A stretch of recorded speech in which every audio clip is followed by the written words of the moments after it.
Na-appreciate ba natin ito? Sa pagyakap natin, sa pag-appreciate natin sa regalo ng Diyos kay Jesus, siya ding pagyakap din natin, pagtanggap din natin, pagsunod din natin sa kanyang mga utos. God gave us Christmas not for us to feel good, but for us to become good. Kamusta po ang inyong Pasko? Nakatanggap po ba kayo ng regalo? Ano naman ang naging pakiramdam ninyo dahil sa regalong ito? Natuwa po ba kayo? Kung hindi, baka naman hindi nyo naintindihan yung niregalo sa inyo. Meron nga daw isang lolo ang naabutan ni Lola na talagang pirmis na nakatitig sa microwave oven na bigay regalo ng anak nila. Noong una, hindi pansin ni Lola. Lang nagtaka na siya kung bakit paulit-ulit, pindot ng pindot. So tinanong na niya si Lolo, ano bang ginagawa mo dyan? Anong tinititigan mo dyan? At sumagot si Lolo, hindi ko kasi malaman itong tibing bigay ng anak mo. Paulit-ulit na lang yung palabas. Ano man ang pindot ko, paikot-ikot lang. Akala TV yung microwave oven. Ganyan ang mangyayari kapag hindi natin naintindihang ganap ang nireregalo sa atin. Magiging mali ang appreciation natin at baka hindi pa natin pahalagahan o pansinin. Mga kapatid, may pagbibigahin ng regalo tuwing Pasko dahil mayroong Diyos na unang nagbigay ng regalo. At ang regalo niya nung unang Pasko ay hindi ka-level ng mga hinihingi nating mga regalo. Hindi ito ka-level ng pera. Gaano man karaming pera, hindi ito ka-level ng kapayapaan, gaano man ka-authentic yung peace na yan. Hindi ito ka-level ng love, gaano man kabusilak ang love na yan. Hindi ito ka-level ng buhay natin. Pagsamasamahin man ang lahat ng may buhay sa mundong ito. Sapagkat ang regalo ng Diyos noong unang Pasko ay hindi creation, kundi siya na may likha ng lahat ng ito. Siyang Diyos na nagkatawang tao upang ang kanyang mga nilikha ay iligtas niya. Upang iligtas tayo. Walang halaga ang pera, walang halaga ang kapayapaan, walang halaga ang pagmamahal, walang halaga ang pamilya, walang mabubuhay sa mundong ito kung wala ang regalong ito. Ang tanong, na-appreciate ba natin ito?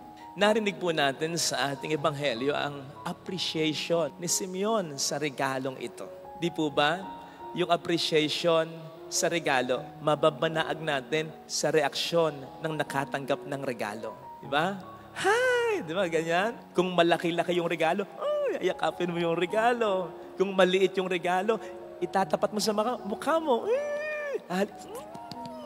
Tapos abot ang pasasalamat mo sa nagbigay sa'yo. Thank you, thank you, thank you. Ganon ang reaksyon ni Simeon nang makita ang ating Panginoon.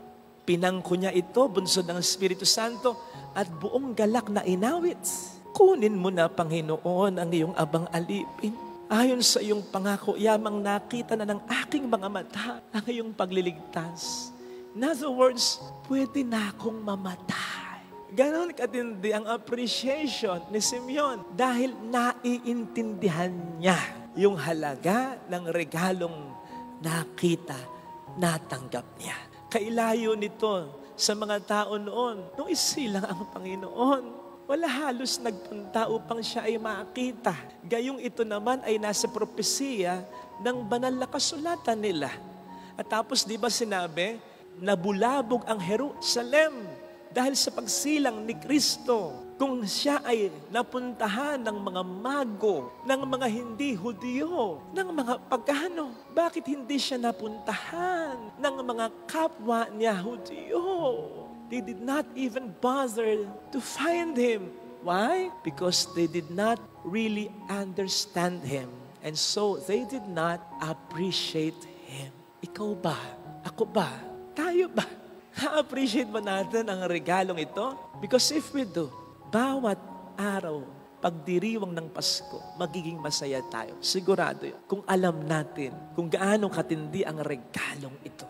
Ano man ang maging problema natin, sapagkat ang ibig sabihin ng regalong ito, at tulad ng napagnilayan natin ng Pasko, si Kristo ay nagkatawang tao, hindi para mag-staycation dito. Si Kristo ay nagkatawang tao upang iligtas tayo sa mga bagay na wala noon, na hindi nilikha ng Diyos. Kasalanan, kamatayan, karamdaman, problema, wala iyan sa mga nilikha ng Diyos. Kaparusahan yan ng kasalanan. Yes, pwede mong isipin, hello, Father, may problema pa rin ako, may sakit pa rin ako. Hiwalay pa rin yung mga magulang ko. Hello, Father, namatayan kaya ako bago pa magpasko? Anong kaligtasan ang sinasabi mo? Bakit? Si Simeon ba, nang makita niya si Kristo, umayos agad ang buhay niya? Nakawala ba sila agad sa pangaalipin ng imperyo ng Roma? Ang mga nasa abang kalagayan ay agad na itaas ba? Ang mga nasa makapangyarihan ay ibinaba ba? At least, ang matandang si Simeon na tumanda na sa paghihintay sa Panginoon, bumata ba? Lumakas ba? I mean, physically ha? Hindi. Pero yung makita niya si Kristo, na kahit sanggol pa lang, malaking bagay na yun para sa kanya na magkaroon ng malaki at siguradong pag-asa may mangyayaring maganda. Dahil ang Panginoon ay nandito na. Kasama ko na.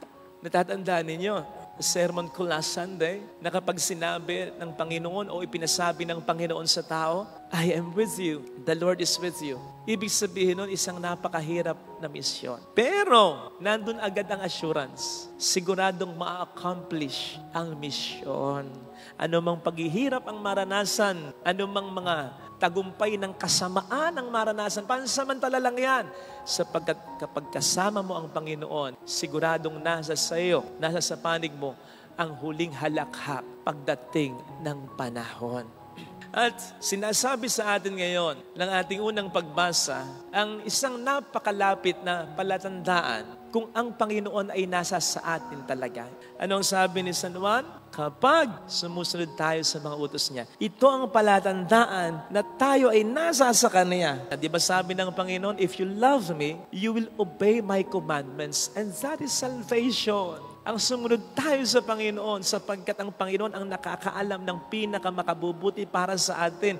Kaya yung sundin lang natin siya, kaligtasan ng maliwanag yon sapagkat we will never ever go wrong. That is why, sa pagyakap natin, sa pag-appreciate natin sa regalo ng Diyos kay Jesus, siya ding pagyakap din natin, pagtanggap din natin, pagsunod din natin sa Kanyang mga utos. Sapagkat tandaan natin nagkatawang tao si Kristo, hindi para pagandahin ang pakiramdam natin. Nagkatawang tao si Jesus upang tayo ay pabanalin. God gave us Christmas not for us to feel good, but for us to become good. Siya'y nagpakababa upang tayo ay hatakin niya pataas. Sapagkat ang tunay na kaligtasan ay hindi naman nasa maayos na buhay lang. Ang tunay na kaligtasan ay nasa mabuting buhay kasama ang Diyos. Ang Diyos ay yung nararamdaman. Yun ang kaligtasan. Lalo na sa mundong ito. Parang ganito lang. Kayo bang mga magulang, pag sinabing magulang, in relation ito sa inyong mga anak, partikular na sa kanilang kinabukasan, kailan nyo nasasabi o pwedeng masabi, yung sinabi ni Simeon sa ating ebanghelyo ngayon, kunin mo na akong Panginoon, pwede na akong mamatay bilang magulang. Kailan? Di ba? Kapag nakapagpundar ka na para sa mga anak mo, kapag na-secure mo na ang buhay nila, kapag natiyak mo na kahit wala ka na, ay tuloy ang buhay nila kasi may stable na trabaho, may stable na negosyo, may kanya-kanyang bahay at lupa na. Di ba? Which means, kapag naiayos mo na ang buhay nila. Pero wag ka, hindi enough yan. Maganda yan, pero hindi enough yan. Kaalinsabay niyan, o kahit kapusin ka dyan, kapusin ka sa pagsaayos ng buhay nila. See to it na napabuti mo ang buhay nila. Na dahil sa iyo, naging maganda kang impluensya, nailapit mo sila sa Diyos, Nagkaroon sila ng takot sa Diyos, may respeto sa kapwa, magaling makisama, makatarungan, may malasakit, matulungin, mababang loob, etc. Values of God. Yung mga values na may kinalaman sa Diyos. Yun ang buhay na maayos. Pag ganon ang buhay na naiprepara mo para sa kanila, kapatid, makakasigurado ka. Kasi iiwanan mo sila, pero iiwanan mo silang kasama ang Diyos. Ito sana mga kapatid ang ating ipagdasal sa ating banal na misa. Ma-appreciate natin yung regalo ng Diyos sa atin. Maaring hindi buhay na maayos, the way we would want it, pero isang buhay na kanyang pinabuti, isang buhay na kanyang pinabanal. Isang buhay na binigyan niya ng inspirasyon at magandang kapupuntahan o kahulugan. Sapagkat gaano man kaayos ang buhay natin, according sa standard natin, secured ka, okay ka, may pera ka. Kapag wala ang Diyos, magugulo at magugulo pa rin yan. Pero kahit may mga problemang dumating o pagsubok na dumating sa buhay na hindi paggaanong maayos ayon sa standard ng mundo, makasisigurado ka, maayos yan, mapagtatagumpayan yan sa tulong ng Diyos. Amen.